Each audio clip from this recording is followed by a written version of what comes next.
Sigi tongan-tongan pausi singdagi lokat pausi update tawjari ahanbada headline Kuki singna Kangpokpi district ki tokpa naga village da church ama yauna yum mapan mai thadoklamle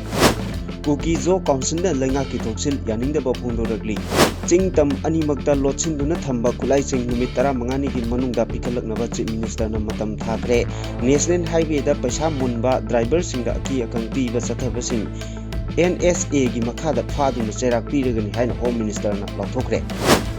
Manipur ki oina chathariba SIR asida lanjenaduna leiriba Kuki gi voter sing kakhiba yana leire haina kimgi maikaidagi phongdokhre Manipur da thokhiba irang asigi manungda mangkhiba mi singi case ka mari lenuna High Court na fresh oina action taken report kaukhre nan Manipuri masel khanabada amasire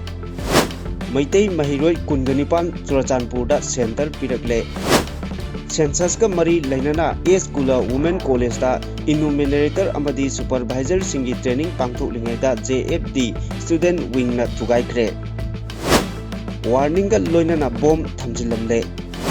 Mahiroi singi issue yauna member singna pukhalakpa wahang singi pakhumbi na ba sem saduna lei haina amitha na phongdorakli National Highway 202 da chatharamba economic blockade amadi total shutdown handokhibadagi panduna leiramba gari chamri humpu ukrul changsinkhre Helim Manipur High Court na mi hatpagi maral leire haina lokthokre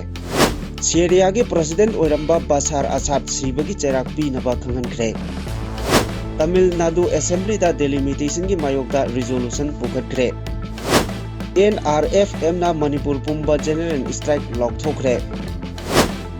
Miyam ge Phingang Lanmi gi mapok kumona lakpada Military Affairs Committee na miyam da ningtam paujel pirakli Har Ghar Tiranga campaign da Bharat Mata ki Jai haina lauriba Delhi na chanbinaba law khongliba sing Khurakki ina laisaba Delhi gi khabunai singidi lebak miyam gi yeknabani haina KCP na pauthorakli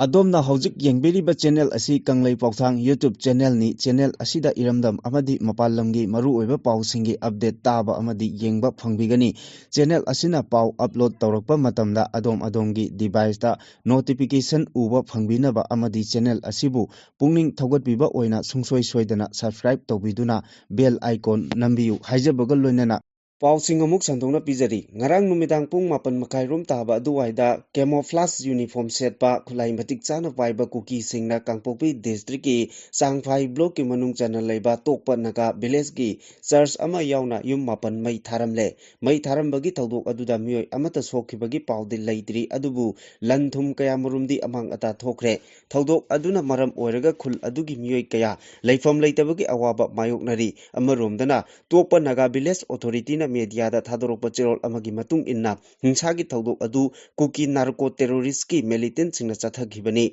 thodok adu thokle haibagi pau phanglabasu nakna leiriba Kala Pahar High School da leiba CRPF ki kangbu amadi Kangpokpi police ki kangbu matam chana lakhide makhoina matam chana laklumlabadi lanthum kaya kanbak ngamnamgadabani haina nungaitaba phongdorakli tokpa naga village authority na hingsagi oiba thodok amata chathaba tawdana khul amadi thangnana leiriba khul singda Santi thamnaba amadi lobu ikai kumnanaba leirakhiba khul asi Kuki narco terrorist singna attack chatharakliba asi akanma mongda condemn tawi maram asina thodok asigi matangda mari leinaba singna athuba matamda thijinbaga loinana FIR ama register tawgadabani attack adu chathakiba Kuki narco terrorist ki militant singi mathaktasu athubada phaduna legal action lokhatgadabani matungda asigumba thodok singasi amuk hana thogandanaba matik chaba security thamgadabani yum thakraba khunja singi relief amadi rehabilitation pibaga loinana compensation pigadabani state government district administration amasung security agency singna makata na pamdaba thodok sing thoktanaba laukhatpham thokpa thabak sing athubada laukhatgadabani haina cherolasina makatarakli Naga taruk hat kibagi matangda Leingakna akanba mityeng changduna thabak laukhatlaga Kuki gi pastor ohum yauna mi 15 naga militant singna hat kiba thodokduna lumna lawdaba Leingakki thong yaningte haina Kuki jo council na phongdorakli Kuki jo council na thadorokpa chirol amada karigidamak Leingakna naga taruk mi hatta pongning changlaga Kuki gi pastor ohum yauna mi 15 naga militant singna hat kiba thodokduna lumna lawdaba karigino hanglakli naga taruk mi hat kamari leinana Kuki jo miyam gi mathakta united naga council na chatharakpa economic blockade ta Leingakna athingba pidana adumak chathanba asi Kuki Jom miyamna asuk sanglaba matam awaba kaya khangduna lakli karigidamak blockade asida cheneba sing asi fawba Leingakna fadana leibano hainasu hangli center amadi Manipur Leingakna Naga community da ahenba pungning changlaga Kuki Jom miyamgi awaba amadi khudong chadaba asibuna laithokna khanduna thamli Lailon Waifei khulgi micham kunma thoida NIA na Leimakhong Army Camp Ghailejang village ta laknaba kawrakhibasing NS CNIM gi cadre singna attack tawrakpada natana yum kharasu mai tharamki haina moral sirgli amaromdana karigumba crime amatada chenadaba Leimakhong area protection committee gi luchingba singna ngasi fawba Churachandpur gi prison da phajinduna thamli hairi Kangpokpida leriba Kuki Jom miyam gi mathakta UNC na blockade chatarakpa tha ani henkhre blockade asina nomugi tangai fadaba polom sing pusilakpa thingduna Kuki Jom miyam gi fundamental right manghanduna thamlabasu Leingak asina karigumba thabak amata lokhatana leiri blockade handoknabagi matangda UAO sina ngarang Manipur Leingakta thamkiba demand sing adu oithokloidaba demand singni hainasu phongdorakli Manipur gi chingtam animakta nongmei paiduna leihoba lotsinduna thamba khudingmak PIKHLKNABA Leingakna numit 15 gi matam THAKHRE makata na police na khulai ga konana fawa thoklabadi logi oiba chapchaba thabak lokhutkani haina chief minister yumnam khemchana laukthokre lanai miyoi natraga organization ama hektana national highway da paisa munba driver singda aki akhang piba chathariba sing NSA gi makada faduna charak pirgani haina home minister Govindas konthokjamna su laukthokre wafama singarang Manipur Leingakki home department na sinduna chingtam anidagi thagalaba nongmei amasung atai khuchu khulaising puthokduna Leingakna tangdu leitaba amuk hanjin hannabagi lokhallagliba thorangsing miyamda paudambagi thoramda phongdokhibani Imphal first MR gi battalion ground da pangtokpa thoram aduda Leingakki deputy chief minister Losi Dikho home minister Govindas Konthokjam RN culture minister Khuraijam Loken maruoiba miyosing saruk yakhi thoram aduda MLA sing chief secretary DGP IGAR South CRPF ki amadi BSF ki makok thongba official singsu saruk yakhi thoram aduda chief minister na makhata na phongdokhibada nongmei pikhat hokdaba lochinduna thamhouba miyoi singna masagi constituency adugi MLA natraga SP gi khuthangda numit 15 gi manungda nongmei amadi atai khuchu khulaising loina pikhatlakadabani ngasi fawbada nongmei amadi atai khulaiga konana fawada ahenba action lokhatana lakhibani adubu ngasigi irang asi nemtharakpadagi loinana nongmei paibagi mathau tadre karigumba makhatana pulisna nongmei sing phabada chenaba thoklabadi logi oiba chapchaba thabak paikhatkani haina akanwa wafam thamlakli chief minister na makhatana phongdokpada lisingani kunhumdoi gi me ahumdagi thoklakhiba irang aduda state asida President rule thamluraba tungda nauna semlakliba Leingak asigi manungda punna nongmei lising ama chamri kunganithoi round ammunition lising teret chama amadi pokhaiba yaba polam lising ama chama trahumdoi phagatpa ngamkhi hainasu phongdokhi Kuki tribe singi apex body ama oiriba Kuki Inpi Manipur na Manipur gi oina hojik chathariba electoral roll gi special intensive revision SIR asida irang maram oiduna displaced oina leiriba Kuki gi voter sing Leingakki mari leinaba authority singna internally displaced person singi documentation tawbada thengnariba khudongchadaba sing asi ningthina yengchin hogdrabadi voter list ta yawba phangloroi haina nungnangba phongdorakli kimna governor Ajay Kumar Bhala amasung chief electoral officer da pisinkiba memorandum singda hojik irang asina maram oiduna miyoi lising kaya mayum makai leitabada natana makhoigi maru oiba identity document sing potchai sing loina manghan bikre masigi mathakta ID sing amadi masi mayum makai mai thadokibada tongan mafam singda leiriba sing asina voter verification tawbada yamna khudong chadaba sing mayokna halli hairi asigumba situation asina maram oiraga asengba voter sing electoral roll sing dagi makhoigi maming sing soidana chitharagani maramdi hojik chathariba SIR exercise asida genuine oiba voter singi identity proof tawnaba document sing changba maramna IDP singi document sing ayamba leitaba yauri haina memorandum aduda phongdokli mang takraba document sing nongna tangthoknaba honabada IDP singda financial amasung administrative difficulties mayam ama mayoknaduna birth certificate sing verification tawba mathau taba maramna certificate asi sanaba honabada processing fee sing lupa chahum dagi chatruk phawa lawriba asina ahenba selgi awaba sing amasu piri haiba wafam phongdokli Kumja lising ani kunga humdoi me ahumdagi Manipur da haurakhiba kanglup ki irang asida mangkhiba miyoi singi fresh oiba action taken report court asida PIKHLKNABA Manipur High Court na state government ta direction pikhre. High Court ki direction asi Chief Justice M Sundar amasung Justice Ahanthem Bimol Singhi division bench asina Families of Involuntarily Disappeared Association Manipur na Union of India amasung respondent Nepal gi mathakta court asida tharakiba public interest litigation number 3 of 2026 ki hearing rang chathakibaga loinana pikhibani chathakiba hearing aduda petitioner gi maikaidagi advocate W Basanta Kumar Singh amasung kohai asing asina lepki aduga additional advocate general S Sitaranjan na Manipur government ki oina lepki state council na A Priyo Kumar Sharma respondent number 3 amasung 4 gi director general of police amasung superintendent of police Bishnupur district ki oina lepki hearing aduda additional advocate general court asida phongdokhibada government na hiram asiga mari lainana ATR ama semba haure aduga miyoi Nepal mangkhibaga mari lainana case mari di Central Bureau of Investigation CBI na investigation tawnabagidamak transfer tawki haiba wafam phongdokhi. Imphal West District ki Mayang Imphal Police Station ki manung channa leiba Mayang Imphal Chirai Makha Lekai dagi Manipur Police ta officer in charge oina thabak tawduna leiba oinam Joy Mangol gi yum saduna leiba nan Manipuri masel khanabagi thawdokda chingnaningai oiba mongda Bihar dagi Manoj kobo miyoi ama laikhidraba miyoi adu Rims Hospital da postmortem gi damak mokta thamkhre thawdok singarang numidang pung Nepal makhai rom taba matamda thokibani thawdok aduda chenarang modra haina chingnaba nan Manipuri ama Bihar dagi MD Manbhan kauba miyoi asi police na faduna wahang pang chathaba hokre thawdok asigi matangda Mayang Imphal PS na BNSS ki makada section 194 ki makada unnatural death case ama lokhatnaba matungda thijinba hokre haina pawasina makha tarakli.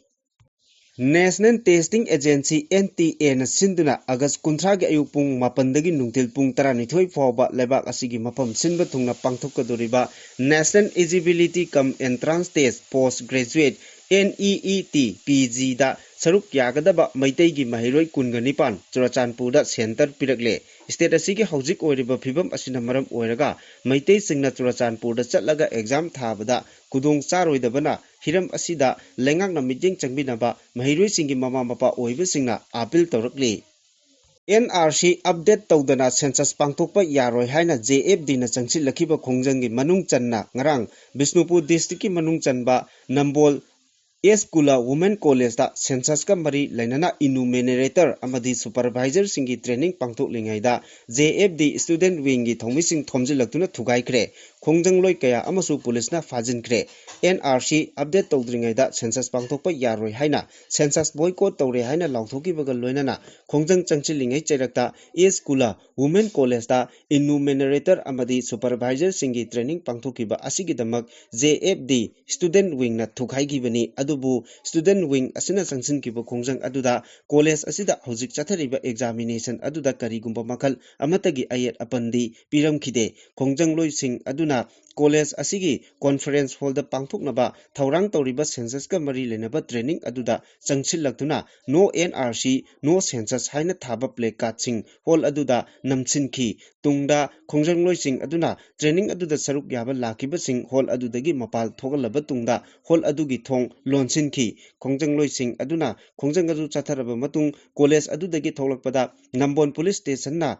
police station ki team amana lusingba kangbuda khonglai thuna changsilaktuna khongjang loising adubu phajinki khongjang aduga mari lainana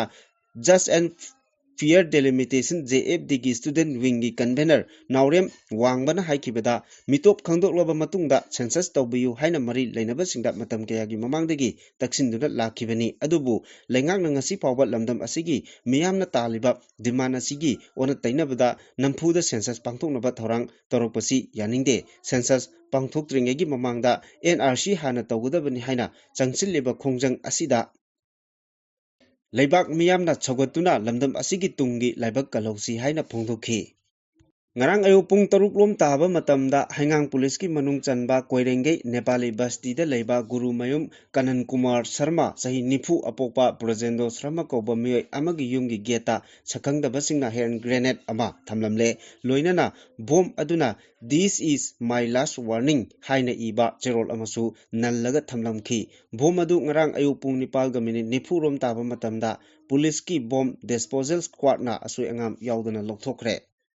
Centerda Leriba Lengak Asina Lebak Asigi Mahiri Singi issue yauna Parliament ki members singna hanglakpa amadi pukhalakpa wahang kudingba ki pakhumpi na basem saduna lei haina Union Home Minister Amit Shah na phongdokhre Parliament ki paumi singda wangang laduna Amit Shah na phongdokhibada Center Lengak na karigumba hiram natraga wafam amatada loisinba amasung losinduna thambagi wafam amata leite khudingmak khana neinanaba sem saduna lei haiki Amit Shah na makhata na phongdokpada opposition party na numit yungba matung pung ani phawbugi manungda Lok Sabha ki Speaker Om Birla da issue ama hekta discussion taunaba notice ama pisinba yai madugi matuk inna numit yungba matung pung ohum tabadagi House da debate tauba haunaba wafamsu phongdokhi Manipur Leingakta Home Minister Govindas Konthok Jamna Kuki CSO Working Committee ki mihut singa Ukrul District ki Sangkai da wari sanaraba tungda National Highway 202 da chataramba economic blockade amasung total shutdown handokre blockade handokraba tungda tangai fadaba polam sing puba gari chamri humpu panduna leramba adu Ukrul tamna changsinkre highway hangdokpa asina miyamgi lambida ayat apan amata leitana chathanba amadi tangai fadaba polam sing apanba amata leitana puthok pusin taunaba honabada Manipur Leingakna lokalakpa maruiba khongthang amani haina Home Minister Govindas na phongdorakli Home Minister na Kuki CSO Working Committee ki mihut singa wari sanaduna blockade asigi economic blockade amusung total shutdown ki khongjar handogan kiba asibu driver singna thagatpa phongdorakli Imphal ukrul lambi matam kuina panduna leiramba driver singna phongdorakpagi matung ina blockade na maram oiduna driver sing lambi paring asida matam kuina tumpham chafam khangdana yamna wana leiraki adubu driver sing amadi miyamgi awaba ubiduna Manipur Leingakna lambi thingliba singa phaminaduna wari sanabadagi total shutdown amadi economic blockade handokiba yanaba purakpa asina lambi asida apanba amata leitana gari chatok chasin toba yahanbagi damak Manipur Leingakpu thagatpa phongdorakli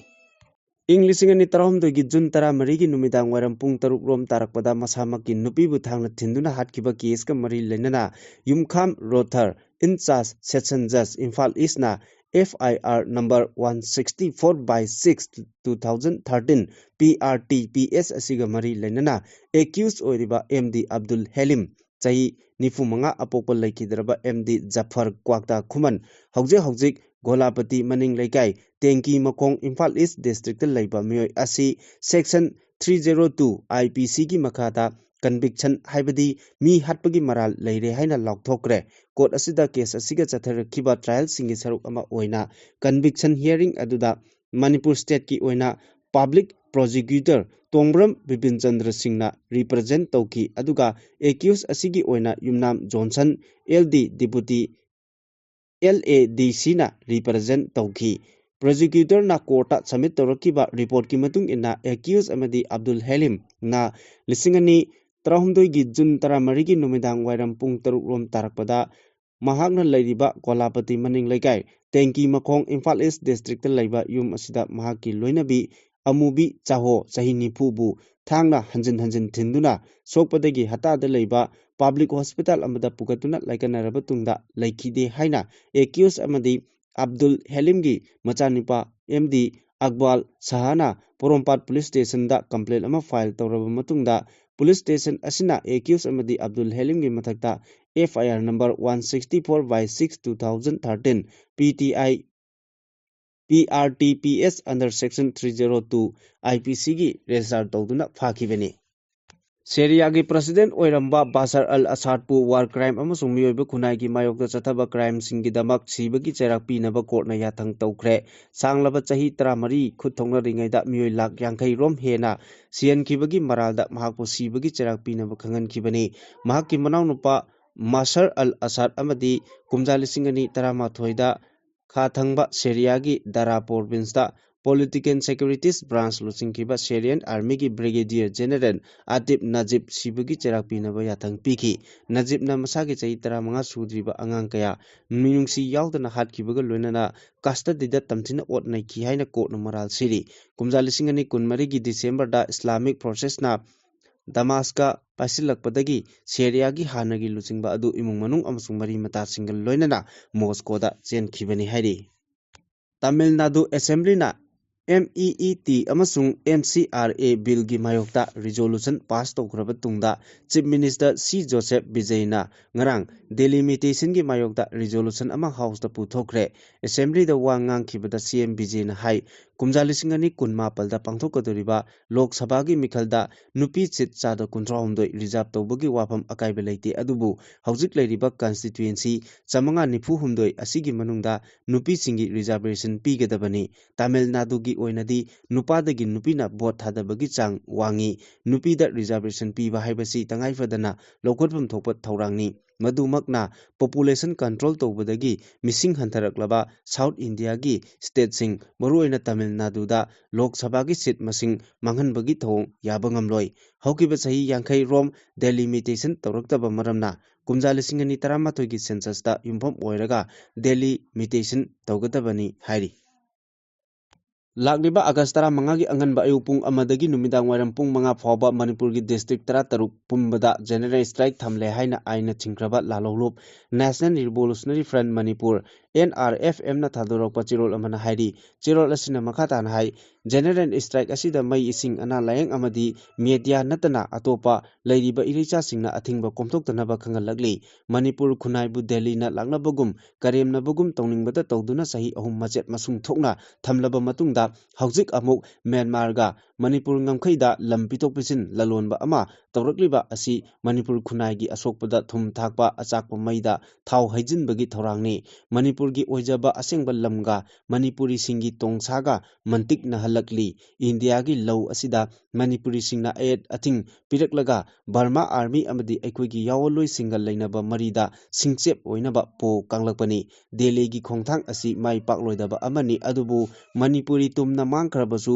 India gi mangjaba leiti haibasi Delhi gi lawsingni haibasi Manipuri singna khak kawroidabani wakhal asi aikoi gi ithanungda thamliba makai aikoi nongmadi soidana ningtamba hanjillakhigani British ki loinlam oiduna sahi chani hena minai naithangi punsi da hinglamba ngasigi India na British na thadok piramduna ningtamba lebak oihoba numit ningsingduna Independence Day August 15 haina India sinthungna pangthokpa thorom asi Manipuri aikoi gidi general strike na Indian Independence Day okpa haibasi India singi tobimal khangba utpani India na British ki khutta miyot minei mihat mipun awa ana khangkhiba mayoknakiba adugumna loilamgi awa macha pumba asi ngasi Manipuri singna India gi khutta loinam oiduna hiktokpa yadraba laina piba dosagum Manipuri singi mathakta awa ana mihat mipun leptana haithaduna kangkhong chaheli asigumba khunai gi luraba tanpham asida Manipuri oirabasu India singi thawjal makada asibagum ahingba oiduna Manipuri khunai asibu masung tana thugainaba lepa leitana khuraki ina lai onduna khunai asida launamgi lang thakli haina cherol asina makha tarakli makha tarakpa aroiba pawda KCP gi lanmi singlop miyamgi phingang lanmi gi kungani thoisuba mapo kumona lakpada party asigi military affairs committee na miyamda ningtam pawjel pirakli lup asina thadorokpa cherol gi matung inna kumja lising amaga chanipan Manipur 13 gi August 16 athobujingi numit asi loilam laingakpu singnakhiba ningtambagi chapchaba puwari gi wanthok piba numit ni numit asida lisingma chanipan Manipur 13 gi Anglo Manipuri landa aikoi gi athoba ipa ipu singna thawaina pontha piduna chukhat piramba ningtambagi maira adu muthandana amadi manglam chatki mirol singna pangthokpa ngamlamdraba yawol gi thawgai kaya ngasigi mirol aikoina makha samthaduna putha pham thui khanduna Kanglepa Communist Party gi lanmi singlup miyamgi phingang lanmi asi lingkhatkhi chahi asigi August 16 asi 1913 da Manipur gi ningtamba ngakpada thawai katkraba athoba singi 135 suba ningsing thawramgi kumoni ꯅꯨꯃꯤꯠ ꯑꯁꯤ ꯀꯪꯂꯩꯄꯥꯛ ꯀꯝꯃꯨꯅꯤꯁꯠ ꯄꯥꯔꯇꯤꯒꯤ ꯂꯥꯟꯃꯤ ꯁꯤꯡꯂꯨꯞ ꯃꯤꯌꯥꯝꯒꯤꯅ ꯐꯤꯉꯥꯡ ꯂꯥꯟꯃꯤ ꯂꯤꯡꯈꯠꯈꯤꯕꯒꯤ 22 ꯁꯨꯕ ꯃꯄꯣꯛ ꯀꯨꯝꯑꯣꯟ ꯅꯨꯃꯤꯠ ꯊꯣꯛꯂꯦ ꯅꯨꯃꯤꯠ ꯑꯁꯤꯅ ꯂꯥꯛꯄꯗ KCPꯒꯤ ꯃꯤꯂꯤꯇꯔꯤ ꯑꯦꯐꯤꯌꯔꯁ ꯀꯃꯤꯇꯤꯅ 1939 ꯒꯤ ꯃꯅꯤꯄꯨꯔꯒꯤ ꯅꯤꯡꯇꯝꯕꯒꯤ ꯂꯥꯟꯗ ꯊꯋꯥꯏ ꯀꯠꯈ꯭ꯔꯕ ꯑꯊꯧꯕꯁꯤꯡꯒꯤ ꯃꯐꯝꯗ ꯀꯣꯛ ꯅꯣꯟꯅ ꯏꯀꯥꯏ ꯈꯨꯝꯅꯕ ꯎꯠꯂꯛꯂꯤ ꯂꯣꯏꯅꯅ ꯀꯪꯂꯩꯄꯥꯛꯀꯤ ꯑꯃꯗꯤ ꯋꯦꯁꯤꯌꯥꯒꯤ ꯌꯥꯋꯜ ꯂꯥꯟꯊꯦꯡꯒꯤꯗꯃꯛ ꯊꯋꯥꯏ ꯀꯠꯈ꯭ꯔꯕ ꯌꯥꯋꯜ ꯂꯥꯟꯃꯤꯁꯤꯡꯒꯤ ꯃꯐꯝꯗꯁꯨ ꯌꯥꯋꯜꯒꯤ ꯏꯀꯥꯏ ꯈꯨꯝꯅꯕ ꯎꯠꯂꯛꯂꯤ ꯅꯤꯡꯁꯤꯡꯕ ꯌꯥꯏ ꯆꯦꯔꯣꯜ ꯑꯁꯤꯒꯤ ꯃꯇꯨꯡ ꯏꯟꯅ ꯉꯁꯤꯃꯛ ꯏꯟꯗꯤꯌꯥ ꯂꯩꯉꯥꯛꯅ ꯂꯝꯍꯦꯟ ꯇꯨꯍꯦꯟꯕ ꯀꯨꯀꯤ ꯅꯥꯔꯀꯣ ꯇꯦꯔꯣꯔꯤꯁꯠꯁꯤꯡ ꯅꯦꯛꯇꯨꯅ ꯆꯠꯊꯔꯤꯕ ꯈꯨꯟꯅꯦꯛꯀꯤ ꯂꯥꯟ ꯍꯥꯏꯕꯗꯤ ꯄ꯭ꯔꯣꯛꯁꯤ ꯋꯥꯔ ꯑꯁꯤꯗ ꯃꯅꯤꯄꯨꯔ ꯏꯃꯥꯒꯤꯗꯃꯛ ꯊꯋꯥꯏ ꯀꯠꯈ꯭ꯔꯕ ꯑꯊꯧꯕ ꯑꯊꯧꯕꯤꯁꯤꯡꯒꯤꯁꯨ ꯃꯐꯝꯗ ꯅꯣꯂꯨꯛꯅ ꯏꯀꯥꯏ ꯈꯨꯝꯅꯕ ꯎꯠꯂꯤ ꯃꯈꯣꯏ ꯄꯨꯝꯅꯃꯛꯀꯤ ꯃꯐꯝꯗ ꯌꯥꯋꯜꯒꯤ ꯏꯀꯥꯏ ꯈꯨꯝꯅꯕꯁꯨ ꯎꯠꯂꯤ ꯂꯣꯏꯅꯅ ꯌꯦꯛꯅꯕꯒꯤ ꯃꯤꯑꯣꯠ ꯃꯤꯅꯩꯗ ꯁꯣꯏꯅꯥꯏꯗꯨꯅ ꯂꯩꯔꯕꯁꯤꯡ ꯀꯩꯁꯨꯝꯁꯪꯗ ꯑꯩꯈꯣꯏꯒꯤ ꯌꯥꯋꯜꯒꯤꯗꯃꯛ ꯐꯥꯗꯣꯛ ꯇꯥꯔꯤꯕꯁꯤꯡ ꯏꯁꯥꯒꯤ ꯏꯔꯝꯗꯝꯗ ꯉꯁꯤ ꯂꯥꯟꯖꯦꯟꯅꯗꯨꯅ ꯂꯥꯟꯒꯤ ꯑꯋꯥ ꯆꯩꯊꯦꯡ ꯅꯪꯂꯤꯕ ꯏꯔꯩꯆꯥ ꯄꯨꯝꯅꯃꯛꯀꯤ ꯑꯋꯥꯕꯗꯁꯨ KCP MCꯅ ꯁꯔꯨꯛ ꯌꯥꯔꯤ ꯂꯣꯏꯅꯅ ꯏꯔꯝꯗꯝ ꯑꯁꯤꯒꯤ CSOꯁꯤꯡ ꯏꯃꯥ ꯂꯨꯞꯁꯤꯡ ꯏꯟꯇꯦꯂꯦꯛꯆꯨꯑꯦꯜꯁꯤꯡ ꯃꯤꯗꯤꯌꯥꯒꯤ ꯏꯆꯤꯜ ꯏꯅꯥꯎꯁꯤꯡ ꯍꯛꯁꯦꯜꯂꯣꯏꯁꯤꯡ ꯀꯨꯝꯍꯩꯔꯣꯏꯁꯤꯡ ꯁꯥꯟꯅꯔꯣꯏꯁꯤꯡ ꯃꯍꯩꯔꯣꯏꯁꯤꯡ ꯑꯃꯗꯤ ꯂꯧꯃꯤ ꯁꯤꯟꯃꯤꯁꯤꯡ ꯄꯨꯝꯅꯃꯛꯀꯤ ꯃꯐꯝꯗ ꯌꯥꯋꯜꯒꯤ ꯏꯀꯥꯏ ꯈꯨꯝꯅꯕ ꯎꯠꯂꯤ ꯑꯃꯗꯤ ꯅꯤꯡꯇꯝ ꯄꯥꯎꯖꯦꯜ ꯄꯤꯔꯛꯂꯤ